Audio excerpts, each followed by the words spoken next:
Hello everyone. In this video, we're going to use the UART communication feature on our MCU board to do the register level coding. Before we do that, we're gonna set up some circuit over here. So just to make sure, connect the TX pin with PA3 and RX pin with PA2 on our MCU board. So on top of that, we need this FTDI chip, which is UART module. And yeah, just follow the circuit configuration as you can see. Well, first things first, let's take a look at the main function over here. Well, because of this clock initialization function, our H clock is 72 megahertz, and peak clock 1 and 2 would be 36 megahertz.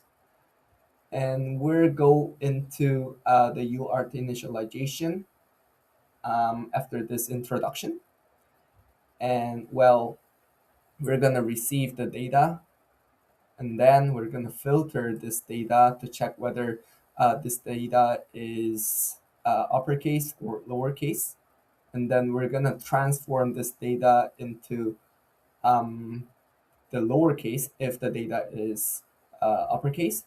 And if this data is lowercase, we're going to transform this data into uppercase again. Otherwise, we're going to add only one into this data. Now let's move on to UART2 initialization. First things first, we need to take a look at this datasheet.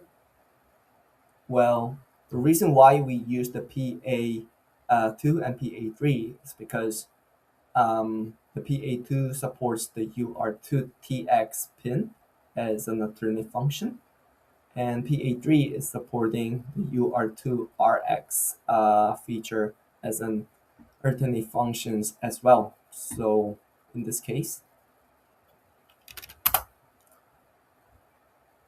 well, we have to use the alternate function with the GPIOA.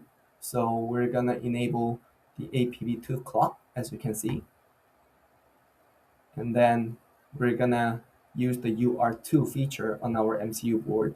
So we have to enable the APB1 clock as well. So let's move on to the reference manual. Well, first things first, we're gonna enable the UART2 clock. And so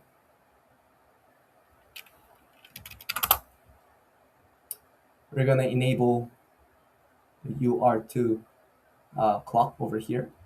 So as you can see, the beat 17 is the beat that we can enable the UART clock. So we're gonna put the number 1 over here. So if I transform this number into hexadecimal number, it would be 2. So entire number would be 0, 0, 0, 2, 0, 0, 0, 0. There we go. So it's gonna be 0, 0, 0, 2, 0, 0, 0, 0. There we go. Well, after that, I'm gonna enable the GPIOA clock and alternate function IO clock. First of all, I'm gonna enable the GPIOA clock. So if I transform this number into hexadecimal number, it will be 4. So it's gonna be 0, 0, 0, 0, 0, 0, 0, 4. There we go. And after that, I'm gonna enable the alternate function IO clock as well. So it's gonna be 0, 0, 0, 0, 0, 0, 0, 1. There we go. Well, after that, we have to use the remap register for our UART communication. So if you take a look at this reference manual, well, to use the UART2, PA2, and PA3, we need to set 0 for the UART remap beat. So if you take a look at this register, we need to set 0 in this part. So I'm gonna use the bit conversion operation and AND operation to clear this beat. So this is beat 3. So I'm gonna shift 3 times and 1. There we go. Well, now let's move on to GPIO pin configuration. First things first, I'm gonna set up the PA2, which is transmit pin. So it's gonna be PA2 over here. So before we do that, I'm gonna clear up this part before configuration. So this is bit 8. The starting bit is bit 8. So I'm gonna left shift 8 times. And since the beat, this is beta 4, so it's gonna be F, since I'm using the bit conversion operation and AND operation over here. So it's gonna be F. Now I'm gonna set up the real number for transmit pin. Well, since it is output mode, I'm gonna put 1 with the maximum speed with 50 megahertz. So the mode beat over here should be 1 1, and the CNF beat over here would be alternate function output push pull. So it's gonna be 1 0. There we go. So well, if I transform this number into hexadecimal number, it would be B. So since the starting beat is 8, I'm gonna shift 8 times again, and it will be B. Next up, the RX, which is PA3 pin. And so since it is receiving function, we have to configure this pin with input mode. And so since it is PA3, we take care of this part. Before we do that, I'm gonna clear up this part first. So it's gonna be the starting beat is beat 12.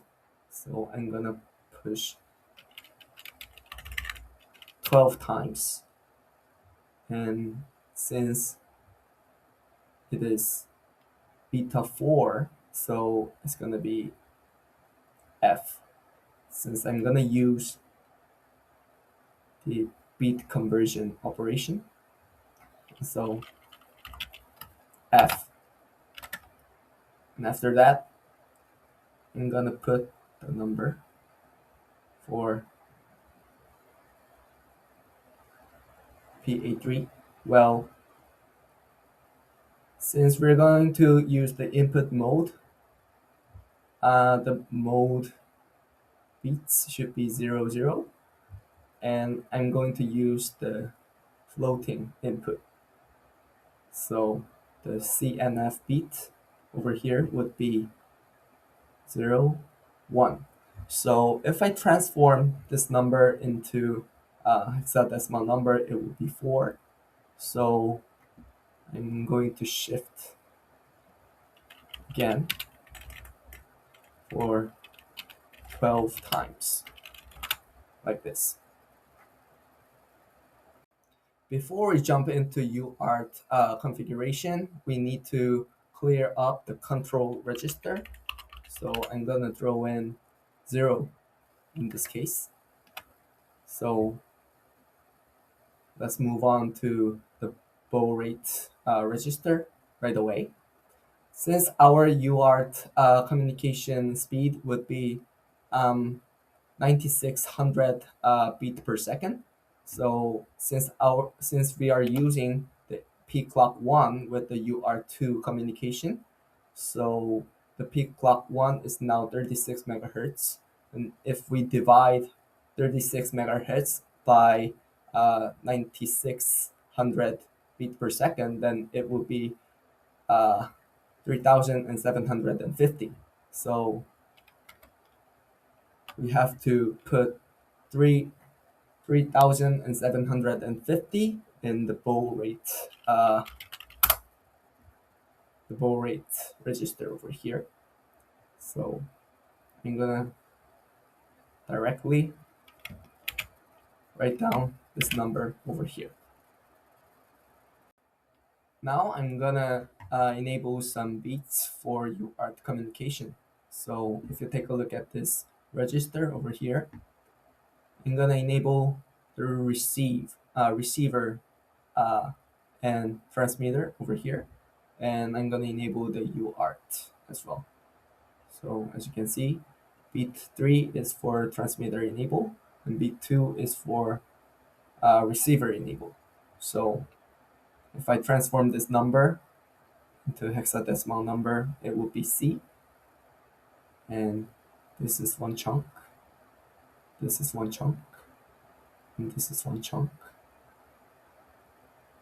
This number would be 2. So it's gonna be 0000200 C. There we go. Now let's move on to UART transmitter related function. So we need to check the status register over here. So when it comes to beat 7, it is related to transmit data. So this beat is set by hardware when the content of the TDR register has been transferred into the shift register, which means that the data is now in the shift register, so it is ready to be transferred. So I need to check this beat. So I'm going to use AND operation in this case. So it's going to be 8.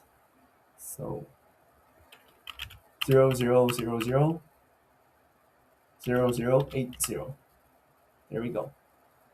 So, when the result of this operation is true, which means that the data is ready to be transferred, and then we need to get out from this while loop. So that's why I put the conversion operation over here to move on to the next command. And now we're going to put the data into the data register over here.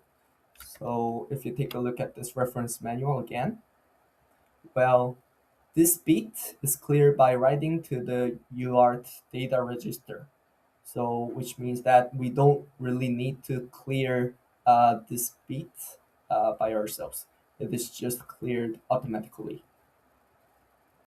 Now let's move on to receive function over here.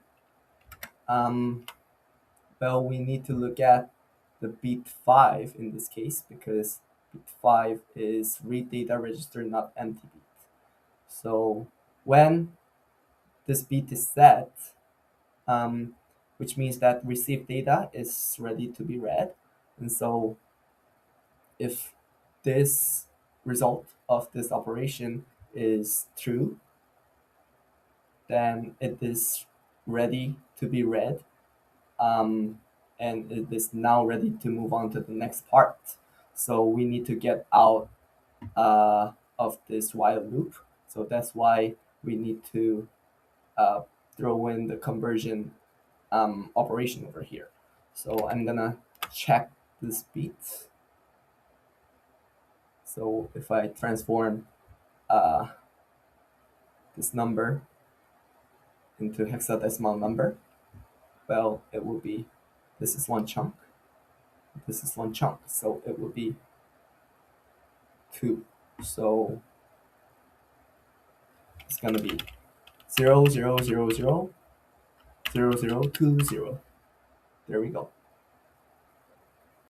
And now I'm gonna return this data register and read the data register over here. But we're gonna use only 8 bits because we're using the character type. So the part that only we need is this part because we're only using 8 bits. So I'm gonna filter with bit 1. So this is one chunk. This is one chunk. So it will be F, F. So I'm gonna use the AND operation in this case. So to read the 8-bit data over here, I need to throw in FF in this case. Well, one thing I really like to show you is that over here, RxNE, this bit is cleared by reading to the UART data register. So we already read this data register in this code. So we don't really need to clear up this bit by ourselves. It will just clear it up automatically, like the TXE bit did. Well, now we completed all of our code. So I'm gonna build this project.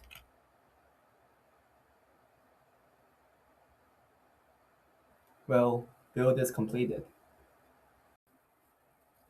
Well, I just unloaded the code right now, so let me take a look at the UART. This is the program for the serial communication. So, well, you need to check your port over here using the device manager. In my case, mine is port COM3 over here.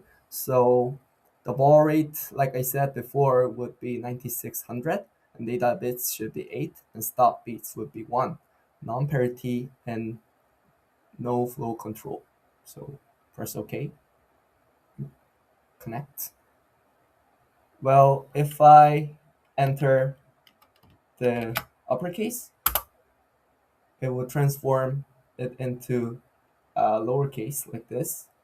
And if I throw in the lowercase, it will transform it into uppercase like this.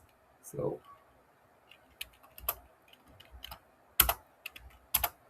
it works well. And if I throw in the number 3, it will add 1. So it will be 4 over here, as you can see.